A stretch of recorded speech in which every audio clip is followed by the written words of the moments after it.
Hello বন্ধুরা, আজকে আবার একটা পিঠের রেসিপি নিয়ে চলে এলাম। আজকে সাজ পিঠা বানাবো।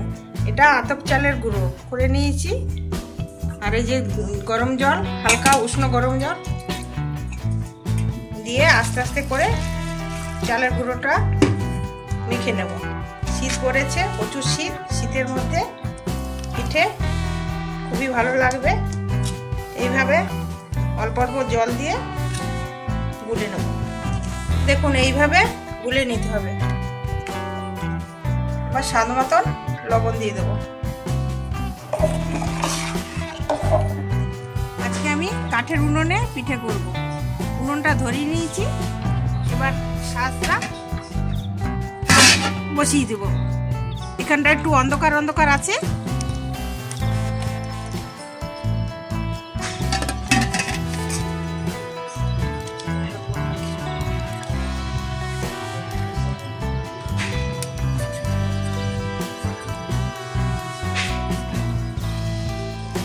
সাজটা গরম হয়ে গেছে। এবার একটু সরষে তেল দিয়ে মুছে নিচ্ছি।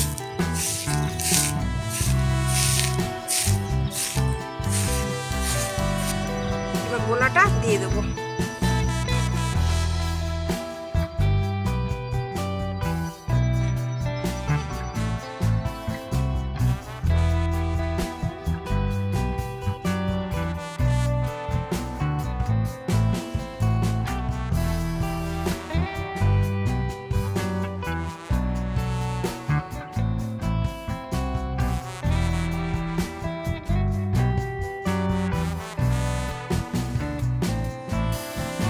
হয়ে গেছে,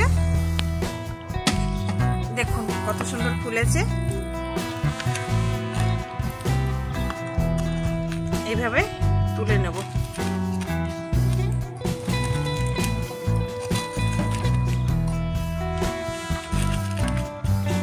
এইভাবে সাজ পিঠাগুলো সব ভেজে নেব। আমার পিঠে ভাজা সব হয়ে গেছে। এই পিঠে গুড় দিয়ে খেতে খুবই ভালো লাগে। গুড় দিয়েও খেতে পারেন, বা এই যে আমি দুধে ভিজিয়েছি, দুধ দিয়ে খেজুর গুড় দিয়ে ভিজিয়েছি, এটাও খুব ভালো লাগে খেতে। ভিডিওটা যদি ভালো লাগে লাইক শেয়ার কমেন্ট করবেন। ধন্যবাদ।